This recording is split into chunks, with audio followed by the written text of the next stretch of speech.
Yeah,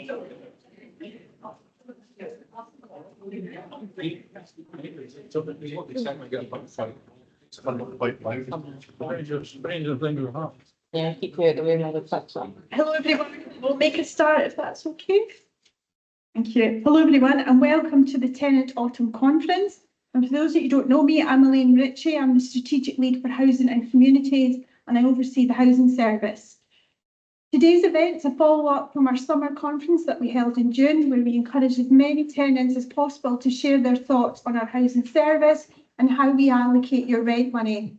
Based on the valuable feedback from the conference and the survey many of you completed, we're excited to present the rent options for 25-26, which we'll start voting on from the 4th of November this year. Today, the aim of the conference is to cover the importance of rent setting, the challenges we face as a service, and the many issues facing our tenants who are also experiencing similar issues, and also outline the next steps. After the presentations, there'll be an opportunity for you to ask questions, but we'd encourage you to ask questions throughout the morning. Joining me today at the top table, we've got Stephen Coyle, who's our finance team leader, and it's fundamental to support us through our rent setting approach. We've got June McCall, who's our service manager for housing repairs, and our housing convener, Councillor Tom McEwen. Housing managers and staff from our locality teams and repairs and improvements teams are also here and they're dotted about the room and ready to discuss any housing ideas or concerns that you may have throughout the day. Thank you for being here. It's great to see so many people and so some nice new faces and some well-kept faces. And as you know, we are committed to working closely with our tenants to provide the high quality housing services you deserve. And I hope you should enjoy today's event and I look forward to hearing your feedback and suggestions. Before we start, I will go through some housekeeping. The toilets, if you've not found them, they're just down that ramp on your left-hand side. And there is no planned fire alarm for today. So if the fire alarm does go off, hopefully it won't, we just make our way to that main door there. And I'm sure, Scott, the doors will be open for us to get out. There's a refreshment break at 11 o'clock, but there's teas and coffees and waters over there, and there's biscuits on your table. If you need to get up, please get up because we've got presentations, but we do want an interactive session this morning. But I appreciate sitting can be uncomfortable for some people. Okay, so I'll now hand you over to our housing convener, Councillor Tom McEwen, and he will officially open our conference this morning. Thank you.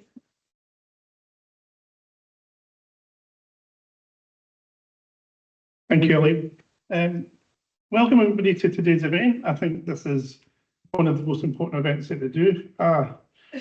Always try and make this room in my diary to come here because I'm here to listen to you as tenants, to find out what your views on some of the things that we discuss on a weekly basis are. You know, we're talking here about your rent levels, what we're going to do with your rent. These are really important things. And the decisions that we make as councillors on the committee are related, guided and really dictated by yourselves and the demands and the aspirations you have for your homes and how the housing service is set up in Perth and Kinross.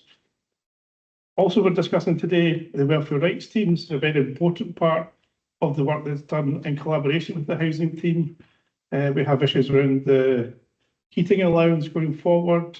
There are hundreds, if not thousands, of pensioners out there who don't get the pension credit, which would then qualify them.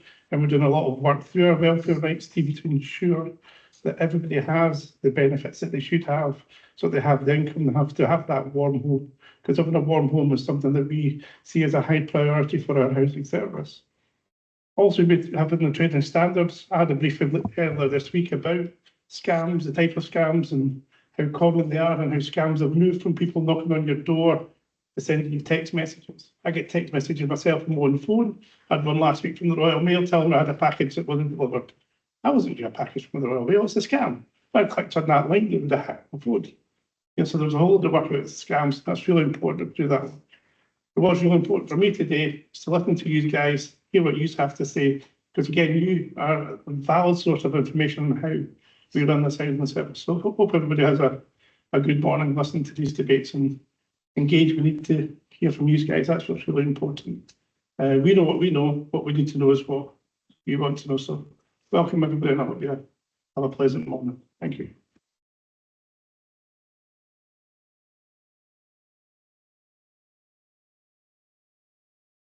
think Councillor Miss Cook stole my next slide. I was going to go through the agenda, so thank you very much. Well done. So that's today's agenda. I've done a quick introduction. Stephen's going to take us through the rent level options for us, which is a presentation. And if you've got questions, would you prefer questions whilst you're talking, Stephen? Because there is a lot of information in the... Yeah.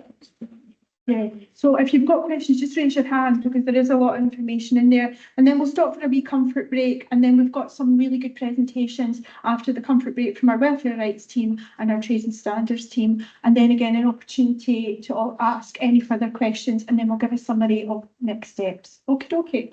Okay, I'll now hand you over to Stephen.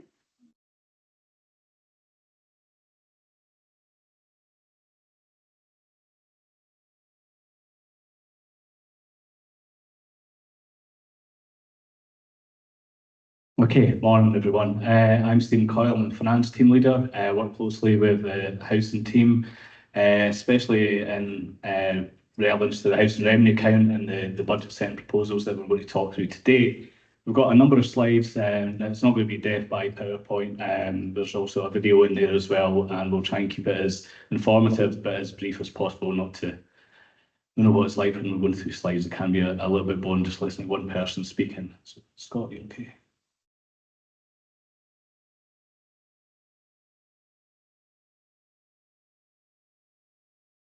Okay, just some background. So, as you're aware, the housing revenue account is a self-financing account, so it doesn't receive any direct money from the Scottish Government like what the general fund services do, where we receive money from the Scottish Government, a grant, also council tax income. So the majority of the income comes from the tenants' rents themselves. So it's 93% of the income received goes in the service that is from the tenants' rent, and all the money that's received in the housing revenue account is in delivering services that you receive, both in terms of day-to-day services, so your your repairs, etc., but also in terms of capital improvements that you receive in terms of kitchens, bathrooms, heating, sound insulation, etc. So it's all financed by yourselves. We have the 4 floors rent in Scotland, so we monitor this very carefully across all local authorities. We've always had a relatively low rent levels compared to the rest of the Scottish local authorities. We'll have about 265 staff, and as you see there, our rent levels compared to the Scottish average are well below. Even our current 24-25 rates are below the Scottish averages for the 23-24. So in terms of the statutory guidance that we have, so this sets out how we manage the housing revenue account. It also sets out how we consult with tenants. We need to make sure we're delivering the services of the HRA to the right people. So we need to consult with yourselves when it comes to rent setting proposals. We need to make sure that the money that we're spending within the HRA is delivered to the tenants and it's not delivered to anybody that's not paying into the housing revenue account. The Scottish Government issued the HRA guidance in 2014, so that just sort of goes along with the statutory guidance that's in place and complements that guidance, and just it's a sort of like a set of rules that make sure that we are providing the right services to yourselves and in the right way. In terms of where your rent goes, so for every £1 that you pay into the housing revenue account, there's 32 pence, and every pound goes in neighbourhood services. So that's like locality services, your housing officers, housing assistants, sheltered housing, etc. 31 pence in repairs and maintenance. So that's your day-to-day repairs, service and maintenance, etc. In terms of finance and debt, 22 pence in every pound. So that's debt in terms of loan charges that we incur. So if we do any capital improvements, we borrow that money, and it works like a mortgage in effect. We borrow the money and then we pay back loan charges through our revenue account. So we pay 22 pence and every pound goes back on these loan charges that we pay. We try and make sure that we try and keep that as low as possible, because if we're spending more money in terms of our loan charges, that's less money that's being delivered in direct services to yourselves. In terms of the 6 pence in every pound, that's the contribution to the current revenue. So it's like this one's always a a difficult one to explain. It's like a budget that we have that can offset costs within our revenue account. So if we are overspending, we can use this budget to offset any overspends, but also if we're underspending, that we can increase that pot of money, and that's used to reduce the borrowing at the end of the financial year. And in terms of the corporate support services, that pays for corporate things like human resources, legal costs, IT, finance, etc. So every sort of support cost that goes with running an organisation, the House and Revenue pays a contribution towards that. In terms of the conference and the process this year for the budget setting, the questionnaire was sent out to all tenants in April and on the House magazine asking about what services you wish to be provided with any increase in rent. And this year we had an increase in responses up by 812 from last year, so we've got over 1,000 responses this year, which was really good.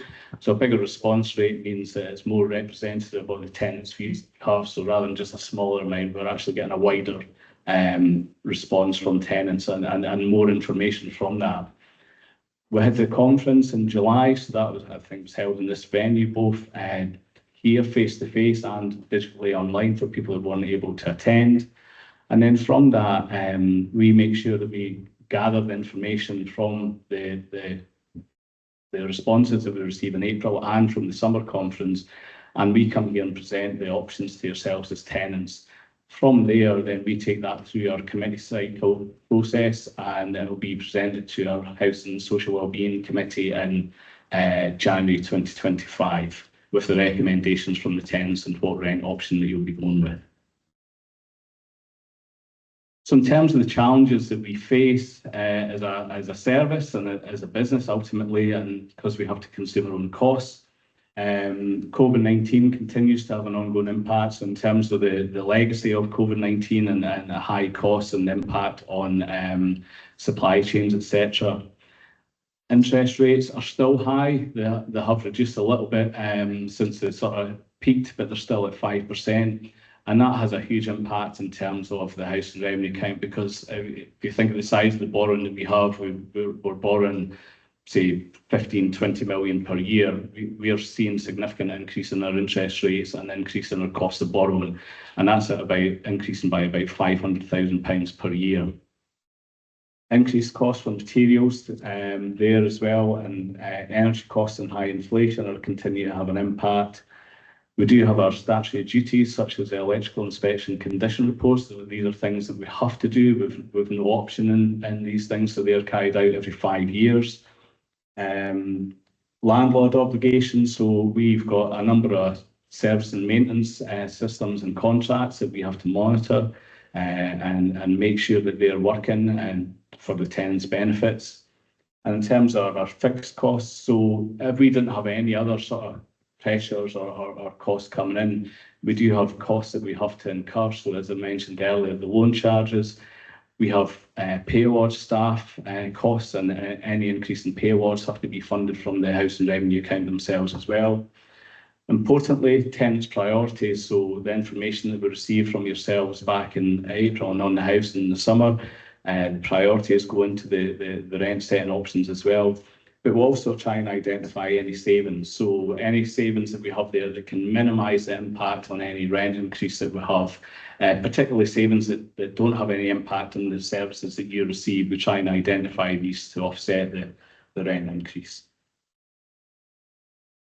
So in terms of the rent increase options, we do what we've done for the last number of years now. We identified 3 options. We have a base option, which is a minimum rent increase that we think we need to run the service. We also then provide 2 further options on rent increases, and that's where we set these out to say, well, there's a rent increase of such and such, and that will mean that you will get additional services and whatever they are. In the slide, there's a video that will go through these later on. We provide the details of what is included within all 3 options, and we make sure that we're identifying what it means, not just as a percentage, because a percentage to someone is different from others. So we'd have an average rent increase in terms of pounds and pence, so you get a rough idea. Obviously, everybody's different, everybody has a different rent, but on average, we'll give you an indication of what that means in terms of a weekly increase. think this is just a video. What are the rent level options for 2025 to 2026? You have heard about some of the financial pressures facing our housing revenue account and some of the savings that we propose making for tenants to keep rents as low as possible. We have also taken into account the priorities that tenants want to see us deliver over the next year. Based on all that information, these are the 3 rent level options that you will be asked to vote on. Option 1. An increase of 6%, an average weekly increase of £4.78 per week. This will pay for Internet of Things Household Wi-Fi Sensors Project, £17,000. Housing Repairs Out of Hours Service, £5,000. Continued funding of £150,000 for digital, financial and social inclusion. Increased staffing to meet the requirements of compliance and service and maintenance, £187,000. A new Gypsy Traveller Project Officer, £62,000. A new Housing Enabler, £60,000. HI Roads and Footpaths, £15,000. Property Condition Resource, to undertake data interrogation and analysis to prevent doubt, mold and condensation, £105,000. Plant maintenance, £181,000. Increased cost of materials, £175,000. Contract price increases, £153,000. Electrical inspection condition reports, EICR, £135,000. Garden maintenance contract, £115,000. Increased utility costs, £50,000. And also, buyback funding of £20 million over 5 years to buy back around 40 ex-council properties per year. Option 2. A rent increase of 6.5%. An average of £5.18 per week. This would pay for fixed cost increases, pressures as per option 1, buyback funding of £22.5 million over 5 years, to buy back around 45 ex-council properties per year, increased funding of £15 million for building new houses over 5 years, equating to roughly 75 properties over 5 years. Option 3.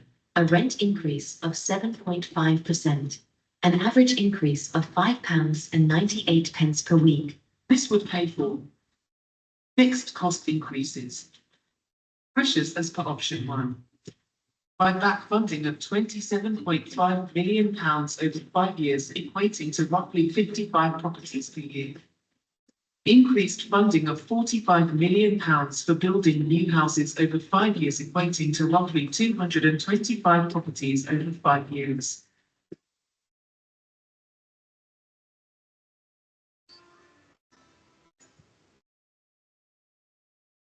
Appreciate that's quite a lot of information on this slide. I think we could probably come back to the video and like pause it on like the options after we're finished, if that helps when you're going through the question, because obviously it's quite a lot of information there. So in terms of the proposed savings that we're looking at to help minimise the rent increase that we're proposing there, we're looking to increase our staff slippage target to 5% to match the general fund. So we have a staffing budget, but we're aware that there's obviously people leaving and there's a bit of a gap time for sort of when we replace a post. So that generates a natural saving as such. So we're not reducing the budget, but we're actually just sort of, we're not permanently reducing it as such, but there's a target there that means that we will have sort of slippage. So that's just an easy saving to take. Due to the sort of the management of the rent arrears process over the last number of years, we have a bad debt provision, so that's for our balance sheet. So we're not needing to increase the bad debt as much as what we have over the last number of years. So that's a saving that we can take, as I say, due to the increase, the better performance of rent arrears. And one of the pressures that we had, there was an increase in the garden maintenance costs in the contract there. And what we are looking to do is a full cost recovery of that garden maintenance contract. So at the moment, that's subsidised by the tenants basically across the house and revenue account. So we're looking to increase the charges to offset that increase in the guard maintenance contract. So the people that receive the guard maintenance contract will be paying an increased rate. So that will increase from £124 to £454. And that means that people are paying for that service. So other tenants that don't receive that service will not be paying a subsidised rate towards that. And then we're looking at our staff travel budget. So increased use of pool cars, etc., means that we're not claiming as much mileage. So that's generating a saving of about £25,000. In terms of the heat and light charges, so that affects our multi-storey blocks and our sheltered housing. So this is really the cost of energy from the 1st of April 2023 to the 31st of March 2024. So it's a full cost recovery, so whatever the cost of the energy is that's used in these properties is then passed on to tenants and owners, because there's private owners within some of the blocks as well. And then that's what the costs you'll have for the following year. So these costs can increase and also decrease. As you're aware, last year they increased significantly. That's when we sort of got the hit in the energy prices in terms of electricity and gas. But this year, sort of the costs are looking to decrease in the majority of the properties that we've got. I think it's all but 3 areas that they will be seeing a reduction in costs for next year, with only 3 areas increasing. So the decreases range from sort of 55 pence to £4.18 per week, and the increases range from 45 pence to £3.11 per week. We will provide information on exactly the charges for each of the blocks for the communal heating and also caretaking for sort of private owners. So then people are aware of what they are, and that will get sent out to you. There are also other charges for owners in terms of property factoring services that we receive, but they will be getting worked on separately, and they're not included in these costs there. And again, further information will be sent out on what the proposed charges will be. In terms of affordability, that is key in terms of how we know what any proposals that we're looking at will impact on tenants and the affordability for individuals. We do have an affordability model to look at the options that we're proposing, and that uses the income levels across Perth and Kinross. And so we've got information that comes that gives us the sort of income levels across each postcode within Perth and Kinross. The general guidance is saying, like, of the income that you receive, you shouldn't really be spending more than 25 to 30% of that on your rent. So that's guys. So like, so when this works the same with us within the housing revenue account, we try not to spend more than that on our debt costs. It's exactly the same. So that's a general guidance, and that will vary for individual. Everybody's got different circumstances, so it's not prescriptive, but it's there as a guide. So based on the affordability model and the information that we've got and the proposals that we're proposing at the moment, there's 87% of our tenants can afford the rent based on their income alone. So that's without taking into account any housing benefit or universal credit received. So those 13% that would be out with that 25 to 30% of their income are likely to receive housing costs that will help contribute towards their rent. We also look at how our rents compare with local authorities and the RSLs within this area. And generally we are sort of 8% lower than the local authorities. That's like Fife, Dundee, Stirling, Angus, and 23% lower than the registered social landlords that operate in this area. So we are still the lowest social housing option in Perth and Kinross. In terms to summarise, we are seeing significant pressures faced by the housing revenue accounts, about £2.6 million. We try and minimise the rent increase for tenants as much as possible. So we've identified savings of £422,000 for that. And we're also using reserves to defer pressures to keep the increases as low as possible. So we are, I think, we're deferring pressures of about £150,000 as well. So we're trying as much as possible to sort of minimise the options that we're presenting to you, but we're aware still higher than what they have been in recent years, but I think they're similar to last year that we were presenting at the moment. And I think that's me.